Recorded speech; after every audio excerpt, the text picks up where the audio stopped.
నమస్తే welcome to Telugu రాజ్యం నేను సిరి ఏపీలో మెడికల్ కాలేజీల ప్రైవేటీకరణకి వ్యతిరేకిస్తూ కోటి సంతకాల సేకరణ అయితే జరిగింది. నిన్న ర్యాలీ కూడా జరిగింది. రాష్ట్ర వ్యాప్తంగా చాలా మంది రావడం జరిగింది. సో దీని మీద స్పందిస్తూ ఈరోజు మరికొన్ని విషయాలు మనకు తెలియజేయడానికి మనతో పాటు ఉన్నారు ప్రముఖ రాజకీయ విశ్లేషకులు చింతా రాజశేఖర్ గారు. నమస్కారం సార్. సార్, మనం చాలా రోజుల నుంచి మాట్లాడుతూనే ఉన్నాం ఈ కోటి సంతకాల సేకరణ గురించి, మెడికల్ కాలేజీల ప్రైవేటీకరణ గురించి. నిన్న చూసుకున్నట్టయితే భారీ మొత్తంలో ర్యాలీ కూడా జరిగింది. రాష్ట్ర వ్యాప్తంగా దీన్ని వ్యతిరేకిస్తున్నారని క్లియర్గా అర్థమవుతుంది. సో మరి ముందు దీని కార్యాచరణ ఎలా ఉండబోతుంది సార్? నమస్తే అండి, మీకు మీ ఛానల్ వీక్షకులందరికీ నమస్కారం. గత వారం మనం చేసిన వీడియో అద్భుతమైన స్పందన వచ్చింది. అవును సార్. సో మరొకసారి మీ ఛానల్ ముఖంగా ప్రేక్షకులందరికీ మనవి ఏమంటే, మెడికల్ కాలేజీల ప్రైవేటీకరణ ఆపాలన్నా, కోట్ల రూపాయలు విలువైన భూమి ఎకరా 99 పైసలకు అమ్మడానికి ఆపాలన్నా, ల్యాండ్ పూలింగ్ చట్టం ద్వారా ఖజానాన్ని దోచుకునే ఆపాలన్నా సరే, ప్రతి ఒక్క పౌరుడు భారత ప్రధాన న్యాయమూర్తి గారికి, గౌరవ భారత ప్రధాన న్యాయమూర్తి గారికి లేఖలు రాయాలని మేము ఈ ఛానల్ ముఖంగా పిలిపించిన దానికి అద్భుతమైన స్పందన వచ్చింది. అందరూ దయచేసి ఇవి కింద ఉన్న ఈమెయిల్ ఐడికి మీరు లేఖ నమూనా పంపించమని అడిగితే మేము లేఖ నమూనా పంపిస్తాము. దాంట్లో అన్ని పేజీల మీద సంతకం చేసి మీరు గౌరవ భారత ప్రధాన న్యాయమూర్తి గారికి స్పీడ్ పోస్ట్ మాత్రమే చేయాలి. స్పీడ్ పోస్ట్ చేస్తే ఈ డిసెంబర్ 31 కల్లా మిలియన్లలో లేఖలు వెళ్తే ఖచ్చితంగా ఈ 3 అంశాల మీద ప్రజలకి అనుకూలమైన తీర్పు వస్తుంది. ఆ 3 అంశాలు ఎంత కీలకమైనవో, అంటే రాబోయే భవిష్యత్ తరాలకి ఎంత కీలకమైనవో అందరూ అర్థం చేసుకుని ఆ లేఖ సారాంశం చదివి అందరూ ఈ ఉద్యమంలో పాల్గొనాలని విజ్ఞప్తి చేస్తున్నాను. అండ్ ఇక టాపిక్లోకి వస్తే, మీరు అన్న కోటి సంతకాల అద్భుతమైన కార్యక్రమం. వైసీపీకి జనాదరణ 2024 ఎన్నికల సమయంలో ఉంది, ఈరోజు ఉంది. అందుకనే అంతమంది జనం వస్తున్నారు. అది ఈవీఎంల ద్వారా మ్యానిపులేట్ చేసి అధికారాన్ని తారుమారు చేశారు తప్ప, జగన్మోహన్ రెడ్డి క్రేజ్ ఎన్నికల కంటే ముందు ఎలా ఉందో ఈరోజు కూడా అలాగే ఉంది, రాను రాను పెరుగుతుంది. కోటి సంతకాల సేకరణ చేసిన దానివల్ల అద్భుతమైన ఫలితం ఉంటుందా లేదా అనేది కొంచెం అనుమానమే. అంటే చేసిన కార్యక్రమం మాత్రం అద్భుతమైన కార్యక్రమం, స్పందన ఎక్స్ట్రాఆర్డినరీ, ఊహించలేనిది. కానీ ఫలితం ఏంటి? ఇంగ్లీష్లో ఒక సామెత ఉంది, operation success patient die. So వ్రతం చెడ్డ ఫలితం దక్కాలని ఉంటుంది, కానీ ఇక్కడ వ్రతం బాగుంది, ఫలితం దక్కుతా లేదా అనుమానమే. ఎందుకు సార్ అంటే ఇంతమంది వచ్చి ఇంతమంది వ్యతిరేకిస్తున్నా కూడా మరి గవర్నర్ గారికి అక్కడికి వెళ్ళిన తర్వాత వాళ్ళు మరి సరైన నిర్ణయం తీసుకురని మీరు నమ్ముతున్నారా? ఇప్పుడు ఇవన్నీ తీసుకెళ్ళి రేపు 2 రోజులు జగన్మోహన్ రెడ్డి గారు తీసుకెళ్ళి గవర్నర్ గారికి ఇస్తారు. అవును సార్. గవర్నర్ గారు ఎవరు? గవర్నర్ గారి పేరు, ఆంధ్రప్రదేశ్ గవర్నర్ గారి పేరు నజీర్. ఆయన ఎవరిని నియమించారు? భారతీయ జనతా పార్టీ ప్రభుత్వం. భారతీయ జనతా పార్టీ వాళ్ళు వాళ్ళ పార్టీలో ఎన్నికల్లో పోటీ చేసేందుకు ముస్లింకి టికెట్ అయ్యారు. ఎమ్మెల్యే కానివ్వరు, ఎంపీ కానివ్వరు. కానీ ఏకంగా గవర్నర్ చేసేంత నజీర్ గారి మీద ఎందుకంత కరుణ, ఎందుకంత దయ, ఆయన మీద ఎందుకంత మమకారం కలిగింది అనేది ఆలోచించాలి. అంటే ఆయన అర్హుడు గారంటారా సార్? అర్హుడుగా ఆయన అర్హత ఏంటి అనేది ఆలోచించాలి. ఆయన ఎవరు? అంతకుముందర సుప్రీంకోర్టు జడ్జ్. ఆయన ఇచ్చిన తీర్పుల్లో కీలకమైన తీర్పు ఏంటి? అయోధ్య రామాలయం ఇది హిందువులకు సంబంధించిన భూమి, ఇక్కడ దేవాలయం కట్టుకోవచ్చు అని తీర్పిచ్చిన దాంట్లో ఈయన. ఆ తీర్పిచ్చిన జడ్జిలందరికీ ఎక్కడెక్కడ ఏ స్థానాల్లో ఉన్నారు? రంజన్ గొగోయ్ గారు ఎంపీ.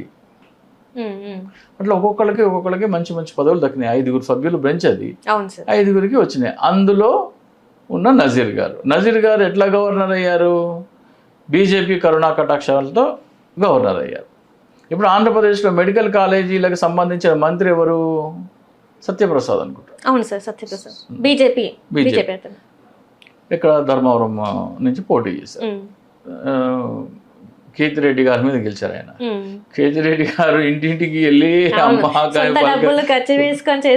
పలకరించిన 5 సంవత్సరాలు పొద్దున్నే పలకరిస్తే ఆయన తెలియని వాళ్ళు ఉండరు. నాట్ ఓన్లీ ధర్మవరం, ఆంధ్రప్రదేశ్లో కేతిరెడ్డి గారు తెలియని వాళ్ళు ఎవరు ఉండరు. గుడ్ మార్నింగ్ ధర్మవరం అని చెప్పేసి ఆ ప్రోగ్రామ్ చేసి ఆయన తినకుండా తాగకుండా కూడా ప్రజలే సంక్షేమం మంచిగా ఉండాలి, వాళ్ళు బాగుండాలి అనుకున్న వ్యక్తిని కూడా ప్రజలు నీకేం కావాలి, నీకేం కష్టం ఉంది నేను ఇంటింటికి వెళ్ళి అడిగిన వాళ్ళు కాకుండా ముఖం తెలియని వాళ్ళకి ఓటేసి గెలిపిస్తున్నారంటే మనం. సో ఈయన బీజేపీ మంత్రి, గవర్నర్ గారు ఎవరు బీజేపీ, ఈయన ఎవరు బీజేపీ. తెలుగుదేశం పొత్తులో ఎవరితోనుంది బీజేపీతో, కేంద్రంలో ఎవరున్నారు బీజేపీ. ఇవన్నీ తీసుకెళ్ళి గవర్నర్ గారికి ఇస్తే గవర్నర్ గారు దీని మీద పోనీ ఆయన బీజేపీ వ్యక్తి అయినా సరే దీని మీద విచారణ చేయండి అనే అధికారం గవర్నర్కి ఉందా? చేయరంటారా సార్? గవర్నర్కి అధికారం లేదమ్మా, ఫార్వర్డ్ చేయాలా. గవర్నర్ ప్రెసిడెంట్ రిప్రజెంటేటివ్, ముర్ము గారికి ఫార్వర్డ్ చేయాలా, ముర్ము గారు మళ్ళీ బీజేపీకి ఫార్వర్డ్ చేస్తారు. ఏమవుతుందమ్మా? మీరు ఇంత చేసి ఇంత అద్భుతమైన కార్యక్రమం చేసి ఆపరేషన్ సక్సెస్ పేషెంట్ డైడ్ అనే కార్యక్రమం చేస్తే ఏం లాభము? ఇదే కార్యక్రమము లెటర్ ఎవరికైతే దీని మీద విచారణ చేయి అనే అధికారం ఉందో వాళ్ళకి రాయాలి. దీని మీద విచారణ చేయని అధికారం ఎవరికి ఉంది? సిబిఐకి ఉంది. సిబిఐ ఎవరికి ఆదేశాలు ఇస్తే ఎవరు ఎట్లా కేసు తీసుకుంటుంది? తనంతట తానుగా తీసుకోవచ్చు సిబిఐ, లేదా కేంద్ర హోంశాఖ మంత్రి చెప్తే తీసుకోవచ్చు. కేంద్ర హోంశాఖ మంత్రి ఎవరు? అమిత్ షా. చేసుకుంటాడా? లేదు. తనంతట తాను తీసుకుంటుందా? తీసుకోదు. మూడో వ్యక్తి ఎవరు? దీని మీద సిబిఐ విచారణ చేయమనే అధికారం ఎవరికి ఉంది? కోర్టులకు ఉంది, హైకోర్టు కానీ సుప్రీంకోర్టు కానీ. మీరు ఇంత చేసి గవర్నర్ గారికి రాసే లేఖలు గౌరవ భారత ప్రధాన న్యాయమూర్తి గారికి రాస్తే ఏమవుతుండే? వెళ్ళి ప్రతి వాళ్ళ దగ్గర సంతకాలు తీసుకున్నారు. ఆ సంతకాలు తీసుకునేది ఏదో ఒక ఫార్మాట్ ఇచ్చి సంతకాలు అన్ని పేజీల మీద తీసుకొని మేము చేస్తున్నాము 23 మే 2025 నుంచి ఒక కార్యక్రమం చేస్తున్నాం. ఏంటి అప్పుడేమో స్టార్టింగ్ కేవలం అమరావతి చేసేది, సెప్టెంబర్ నుంచి దాన్ని మార్చి అమరావతి, మెడికల్ కాలేజీల ప్రైవేటీకరణ, ఎకరా 99 పైసలకు అమ్మటం, ఈ 3 అంశాల మీద సిబిఐ విచారణ చేయాలని మేము సంతకాలు తీసుకుంటున్నాం. అదే వీళ్ళు కూడా చేపట్టినట్టయితే కోటి కాదు 1 మిలియన్ పోయినా కానీ, అంటే 10 లక్షలు పోయినా కానీ ఈ పార్టీకి మీరు లెటర్ రాస్తే చాలు, కోర్టు సిబిఐ ఎంక్వైరీ ఆదేశించదా అనేది పక్కన పెట్టేసిస్తే 3 నిర్ణయాలు చంద్రబాబు నాయుడు వెనక్కి తీసుకో, 2 అయితే ఖచ్చితంగా వెనక్కి తీసుకుంటాడు. ఒకటి మెడికల్ కాలేజీల ప్రైవేటీకరణ తక్షణం ఆపేస్తాడు, రద్దు చేస్తాడు. రెండోది 99 పైసలకి ఎకరా అమ్మటం అనేది కూడా వెనక్కి తీసుకుంటాడు. కానీ ఇక్కడ మీరు అన్నట్టు సిబిఐ అంటే కొన్ని వార్తలు వచ్చేది ఏంటంటే సిబిఐ కూడా కేంద్ర ప్రభుత్వం చెప్తున్నట్టే చేస్తుంది అని చెప్పేసి కొన్ని వార్తలు మనం వింటూనే ఉన్నాం. మరి మీరు సిబిఐ మీద ఎట్లా నమ్మకం పెట్టుకుంటారు సార్? కోర్టు ఆదేశిస్తే ఏం చేయాలి? మేమేం అడుగుతున్నాము లెటర్లో? సిబిఐ ఎంక్వైరీకి ఆదేశించమని అడగట్లేదు, కోర్టు పర్యవేక్షిత సిబిఐ ఎంక్వైరీ. అంటే ఏమి అక్కడ ఏముంది తీసుకొచ్చి కోర్టుకి చెప్పాలా? సాధ్యమైందంట నిజంగా? అది అక్కడ నుంచి 2G స్పెక్ట్రమ్ కేసు అదే కదా అమ్మా, 2G స్పెక్ట్రమ్ కేసు అదే కదా. ఇప్పుడు 1 మిలియన్ మెంబర్స్ రాసినారు అనుకోండి, ఇంతమంది రాస్తున్నారు ఏంటి అనేది జడ్జి గారు చూస్తారు. బాబు కోర్టుకు మీరు సిబిఐ ఎంక్వైరీ అంటే సిబిఐ అక్కడ ఎవిడెన్స్ ఉందా లేదా అనేది కాదు, అది తీసుకొచ్చి ఇక్కడ కోర్టు ముందర పెట్టాలా, అది తప్ప కాదా కోర్టు డిసైడ్ చేస్తుంది. అప్పుడు కోర్టు లెటర్ రాసిన వాళ్ళలో 5 6 10 మందినో ఎంతమంది అడ్వకేట్ ఉంటారు కదా, వాళ్ళు ఇది ఎందుకు తప్పు కాదని అడుగుతారు జడ్జిని. ఇది ఎందుకు తప్పు కాదు? ఉదాహరణకి అమరావతి ల్యాండ్ పూలింగ్ కేసు ఉంది, ఉన్న చట్టం బదులు కొత్త చట్టం తీసుకొస్తే ఖజానాకి నష్టం చేసినామని అరవింద్ కేజ్రీవాల్ జైలు వేసినావు, 644 కోట్ల అవినీతి అని ఆరోపణ. అది ఇక్కడ ఉన్న చట్టాన్ని కాదని నువ్వు ల్యాండ్ పూలింగ్ చట్టాన్ని తీసుకొస్తే ఆంధ్రప్రదేశ్ ఖజానాకి లక్షల కోట్ల నష్టము. మరి ఆయన చేసింది 666 కోట్లది నష్టం అయితే చంద్రబాబు నాయుడు 5 లక్షల కోట్ల నష్టం పాతదానికే, ఇప్పుడు కొత్త దానికైతే 10 లక్షలు పోతుంది. అది దాన్ని ఏమనవా అని అడుగుతారు జడ్జిని. అది తప్పు అయితే ఎందుకు తప్పు కాదని అంటారు. అది కేవలం సిబిఐకి వదిలేసాం అనుకోండి, అది తప్పు కాదు లేదు అని సిబిఐ రాసేసి పంపిస్తుంది. కానీ కోర్టు పర్యవేక్షిత దీంట్లో ఏమవుతుందంటే సిబిఐ తన వాదన అని చెప్తుంది, ఇక్కడ ప్రజలు కూడా వాళ్ళ వాదన చెప్తారు. ఇది ఎందుకు తప్పు కాదు, ఇది ఎందుకు అవినీతి కాదు అంటారు. సో వ్రతం చెడ్డా కానీ ఫలితం దక్కాలంటారు. అందుకనే సో వ్రతము బాగా చేసినారు కానీ ఫలితం అనుమానాస్పదంగా ఉంది కాబట్టి దీన్ని మళ్ళీ ఇప్పటికైనా సరే వైసీపీ శ్రేణులు ఒకసారి పునరాలోచించుకోవాలి. అలాగే ఆంధ్రప్రదేశ్ ప్రజలకు కూడా నేను చెప్తున్నాను, ఆటో డ్రైవర్లు, తాపీ మేస్త్రీలు వాళ్ళ పిల్లలు బాగా చదువుకుని డాక్టర్ అయ్యే అర్హత ఉందని వాళ్ళకి ఉంటే బాగా చదువుతుంది, 10th క్లాస్లో 8th క్లాస్లో బాగా మార్కులు వస్తున్నాయి, డాక్టర్ అయ్యే అవకాశం ఉంది. కానీ మనము కోట్ల రూపాయల ఫీజు కట్టి మనం చదివించలేము. మెడికల్ కాలేజీల ప్రైవేటీకరణ అయితే మన పిల్లలు డాక్టర్లు అవ్వలేదు, కానీ ప్రతిభ ఉంది. అంటే ఇక్కడ సార్ ఈ ప్రైవేటీకరణ వల్ల ఏమైందంటే అంటే జగన్మోహన్ రెడ్డి గారు ఒకటి ఎక్స్ప్లెయిన్ కూడా చేశారు, ఎంత కాస్ట్ ఉంటుంది, ఎంత పడుతుంది ఏంటి అనేది.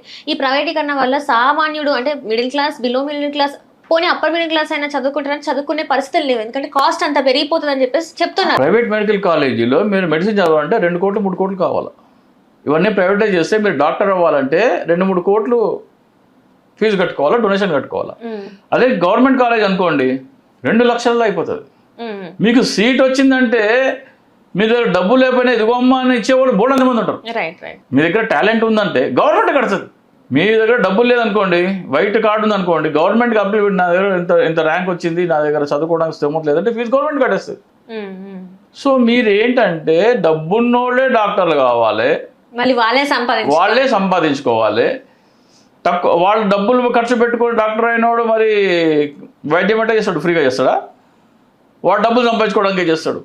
అంటే వైద్య ఖర్చు మొత్తము పేదల మీద బర్డన్ కావాలి అనే దిశగా ఈ కార్యాచరణ ఉంది. కాబట్టి వీళ్ళందరూ పేదవాళ్ళు ఎవరైనా సరే తమ పిల్లలు డాక్టర్లు కావాలనుకునే వాళ్ళు ఫస్ట్ వాళ్ళు మెడికల్ కాలేజీల ప్రైవేటీకరణ కోసం నేను చెప్పే లేఖ రాయాలి. అట్లాగే 10 కోట్లు 12 కోట్లు చేసే ఎకరము 10 కోట్లు 12 కోట్లు చేసే భూమిని ఎకరం 99 పైసలకి అమ్ముతున్నారంటే అది మీ పిల్లల ఆస్తుంది. దాన్ని ఎట్లా అమ్ముతావు అనే బాధ్యత మనకు ఉండాలి, దానికోసమైనా లెటర్ రాయాలి. అట్లాగే నేను అమరావతి ల్యాండ్ పూలింగ్ చెప్పాను, 5 లక్షల కోట్లు పాత phase 1 ల్యాండ్ పూలింగ్, ఇప్పుడు phase 2 phase 3 అంటున్నారు. వాటి ల్యాండ్ ఇవన్నీ చేస్తే దాదాపు 10 లక్షల కోట్ల రూపాయలు ప్రభుత్వ ఖజానాన్ని దోచుకునే కార్యక్రమాన్ని మీరు అడ్డుకోవాలి. అరే భయ్, మా వల్ల భూమి రేటు పెరుగుతుంది. అమరావతిలో భూమి రేటు పెరగడానికి కారణము అక్కడ కట్టే భవనాల వలన, అసెంబ్లీ, హైకోర్టు, సెక్రటేరియట్. ఈ భవనాలు ఎవరివి? ప్రజలవి, ప్రజల ఆస్తి అవి. అంటే మీ భూమిలో ప్రజల ఆస్తి కడితేనే మీ భూమి విలువ పెరుగుతుంది. కాబట్టి భూమి విలువ పెరిగిన దాని హక్కు అంతా ఆంధ్రప్రదేశ్ ప్రజలది. నువ్వు ఎకరా 10 లక్షలు ఉంటే 20 లక్షలు తీసుకో, 25 తీసుకో, 30 తీసుకో, అంతే. అంతేగాని పయ్యవుల కేశవ్ ఏం చేసిండు, ఎకరా 8 లక్షలకు కొన్నాడు, దాన్ని ల్యాండ్ పూలింగ్ ఇచ్చినాడు. ల్యాండ్ పూలింగ్ ఇస్తే ప్రభుత్వం ఆయనకి ప్లాట్లు ఇచ్చింది. ఆ ప్లాట్ విలువ ఇప్పుడు 14 కోట్ల 70 లక్షలు. ఎకరం 8 లక్షలు పెట్టుబడి పెడితే 14.5 కోట్లు సంపాదిస్తున్నట్లు పయ్యవుల కేశవ్. అది ఎవరు సంపాదించాలి? వాస్తవానికి ప్రభుత్వం సంపాదించాలి. నీ దగ్గర డబ్బులు, నువ్వు పయ్యవుల కేశవ్ కొన్న భూమిని నువ్వు ఎందుకు కొనలేదు? చంద్రబాబు నాయుడు ప్రభుత్వం ఎందుకు కొనలేదు? జగన్మోహన్ రెడ్డి ఏం చెప్పినాడమ్మా, 30,000 ఎకరాల ప్రభుత్వ భూమిలో రాజధాని కట్టమన్నాడు. 30,000 ఎకరాల ప్రభుత్వ భూమి అంటే ఆ ప్రభుత్వ భూమి విలువ పెరిగితే ప్రజలకి లాభం చేకూరుతుందని జగన్మోహన్ రెడ్డి గారు ప్రభుత్వ భూమిలో కట్టమన్నాడు. ఇదేమో నేను ల్యాండ్ పూలింగ్ చేసి కడతా అంటాడు. ప్రైవేట్ వ్యక్తులు, చంద్రబాబు నాయుడు ఏమి చేసినా కానీ ప్రైవేట్ వ్యక్తుల కోసమే. తన బంధువులు, తన మిత్రులు, తన పార్టీ వాళ్ళు, తన పొత్తులో ఉన్న పవన్ కళ్యాణ్ కూడా మాట్లాడాలి మీద. అంటే ప్రతిసారి ముఖ్యమంత్రియే మాట్లాడతలేడు సార్, ఇక్కడ ఏ విషయం కూడా తనే మాట్లాడతలేడు. డిప్యూటీ సీఎంగా, మంత్రిగా తినే మాట్లాడతారు సార్. అసలు ప్రతి విషయంలో మీరు ఏది కావాలన్నా కూడా పవన్ కళ్యాణ్ తీసుకొస్తారు. ఆయన ముఖ్యమంత్రి కాదు కదా సార్. ఆయన ముఖ్యమంత్రి కాకపోయినా కానీ అమరావతిలో అవినీతి జరుగుతుందని పవన్ కళ్యాణ్ గారికి 18th April 2023 ఒక ఈమెయిల్ పంపించడం జరిగింది. దీన్ని మీరు మాట్లాడాలి అని. 18th April 2023 ఆయన ఈమెయిల్ కావాలంటే మీరు స్క్రీన్ షాట్ పెడతాను. దాని మీద మాట్లాడలేదు. ఎందుకు మాట్లాడలేదు? అప్పుడు పొత్తు కూడా లేదు కదా, చంద్రబాబు నాయుడు అరెస్ట్ కూడా చేయలేదు, అప్పుడు పొత్తు కూడా లేదు. అవినీతికి వ్యతిరేకంగా పార్టీ పెట్టిన నువ్వు అమరావతి పేరు మీద ఎన్ని లక్షల కోట్ల దోపిడీ జరుగుతుందంటే నువ్వు ఎందుకు మాట్లాడలేదు? నీకు సమాచారం ఇచ్చినాము, ఆధారాలు ఇచ్చినాము. దానికి పవన్ కళ్యాణ్ ఈమెయిల్ చూడలేదేమో అని అనొచ్చు, మీరు అనొచ్చు. కానీ వాళ్ళ పార్టీ జనరల్ సెక్రటరీ బోలిశెట్టి సత్య అని ఉంటారు, ఆయన నాకు రిప్లై ఇచ్చినారు. మీరు ఎప్పుడు వైసీపీకి అనుకూలంగా మాట్లాడతారు కాబట్టి మీరు చేసిన ఈ ఆరోపణని మేము పరిగణించట్లేదు అని. అంటే వైసీపీకి సపోర్ట్ చేస్తే వైసీపీ గురించి మాట్లాడితే ఇక్కడ సమస్యని పరిగణించారా సార్? అంటే ఏంటన్నట్టు మా వాటా మాకు అందింది, నువ్వు మాట్లాడడం అది చెప్పలేరు కదా బయటికి. అయిపోయిందా? అమరావతి ప్రకటన వచ్చినప్పుడు ఏమన్నాడు పవన్ కళ్యాణ్, ఎవరు భూములు ఇవ్వద్దు, బలవంతంగా లాక్కుంటే నేను అది చేస్తా, నేను ఇది చేస్తా అని ఆడ పోయి కూర్చొని చేసిండు. మళ్ళీ 6 నెలలు అయిపోయాక ఫ్లైట్లో వచ్చిండు, మంగళగిరి అడ్డపంచ కట్టుకొని మళ్ళీ రైతుల దగ్గర పోకుండా డైరెక్ట్ చంద్రబాబు నాయుడు దగ్గర పోయి బాగుంది అమరావతి ప్యాకేజ్ అన్నాడు. 6 నెలల క్రితం ఏమో అమరావతి భూములు బలవంతంగా లాక్కుంటే ఒప్పుకోరన్న పవన్ కళ్యాణ్ స్పెషల్ స్టేటస్ గురించి కూడా మాట్లాడారు కదా సార్. అదే చెప్తా, ఎట్లా మాట మార్చినాడు, ఎందుకు మాట మార్చినాడు, ఏమందిందని మాట మార్చినాడు. అంటే ఇప్పుడు మీరు ఏమంటారు, ప్యాకేజ్ స్టార్ అంటున్నారా? ఎందుకు మాట్లాడవయ్యి అంటున్నా. మీరు ఏమందుకున్నారంటే దాని అర్థం ఏంటి సార్? ఇప్పుడు ఏమందుకున్నారు అని అర్థం అంటే ఏమంటే, నువ్వెవరు బలవంతాన భూములు లాక్కుంటే నేను ఒప్పుకోను అని అన్నా నువ్వు 6 నెలల్లో స్పెషల్ ఫ్లైట్లో కామినేని శ్రీనివాసతో వచ్చి అడ్డపంచ కట్టుకొని మంగళగిరి అడ్డపంచ కట్టుకొని ఈ ప్యాకేజ్ బాగుంది అంటున్నావు. 6 నెలల్లో ఏం జరిగిందయ్యా నీకు? నీ మనసు ఎట్లా మారిపోయింది? ఎట్లా ఏం చేస్తే నీ మనసు మారిందో జర చెప్పయ్యా మాకు అంటున్నాను నేను. భూములు ఇయ్యద్దన్నాడు, ప్యాకేజ్ బాగుందని ఎట్లా అంటున్నావు నువ్వు? ఓకేనా, ఇవ్వండి భూములు, ప్యాకేజ్ బాగుందని అన్నాడు. అయిపోయిన తర్వాత చంద్రబాబు నాయుడు అరెస్ట్ అవ్వగానే ఒక కార్యకర్త కూడా ఏమంటలేదు. ఈయన వచ్చి రోడ్డు మీద డోలిండి ఎందుకు? అమరావతి అవినీతి ఏమైనా బయటపడుతుందని భయమా? ఇవన్నీ చూస్తే మొన్న కూడా లెటర్స్ రాసే టైంలో కూడా ఈ లెటర్స్ నమూనా రాసి పిలుపు ఇద్దాం, నీకు అమరావతిలో అవినీతిలో వాటా లేకపోతే ఈ లెటర్ రాయమని మీ కార్యకర్తలకు పిలుపువు, రాష్ట్ర ప్రజలకు పిలుపువు. నువ్వు పిలుపు ఇవ్వకపోతే ఈ దోపిడీలో నీకు వాటా ఉన్నది అని నేను భావించడంలో తప్పలేదు కదా. ఇంతవరకు అయితే స్పందించలేదు, మాట్లాడలేదు. వాటా ఉంటే స్పందించాడు, వాటా లేకపోతే స్పందిస్తాడు. ఇప్పటికైనా సరే కనీసం అంటే ఇదే విషయం అంటే మనం చూసుకున్నట్టయితే గతంలో ఎన్నికల ప్రచారం అప్పుడు చూసుకుంటే స్టీల్ ప్లాంట్ గురించి మాట్లాడినరు. జగన్మోహన్ ఎట్లా ప్రైవేటీకరణ చేస్తారు స్టీల్ ప్లాంట్ అని చెప్పేసి మాట్లాడినరు. ఈ రోజు అక్కడ ప్రైవేటీకరణ అయిపోతుంది కూడా, అయిపోతున్న దీని మీద స్పందించట్లేదు. మరి దీని మీద మీరు ఎందుకు మాట్లాడట్లేదు? ఇప్పుడు ఆయన చేతిలో లేనివమ్మ కొన్ని స్టీల్ ప్లాంట్ ప్రైవేటీకరణ అయితే ఆయన చేతిలో లేనివి అడ్డుకుంటా అని చెప్పాడు కదా సార్. ఇప్పుడు చంద్రబాబు నాయుడు గారు కూడా చెప్పారు కదా. ఇప్పుడు ఆయన చేతిలో ఉన్నాయి కొన్ని మాటలు మాట్లాడాడు. నేను జీవితాంతం పంచకట్టు కట్టుకుంటా, మా అమ్మకు మాట ఇచ్చిన నేను జీవితాంతం పంచకట్టు కట్టుకుంటానని 2019 ఎన్నికల ముందర పంచకట్టు కట్టుకొని తిరిగిండు ప్రచారం. ఎన్నికలు అయిపోయింది, ఫలితాలు కూడా రాలేదు, ప్రచారం అయిపోగానే ప్యాంట్ షర్ట్లోకి వచ్చేసిండు. అప్పుడు నేను పాట పెట్టిన, వేర్ ఈజ్ ద పంచకట్టు అని పవన్ కళ్యాణ్ ఒక పాట ఉంటుంది, వేర్ ఈజ్ ద పంచకట్టు అని పాట పెట్టి ఫేస్బుక్లో పోస్ట్ పెట్టిన.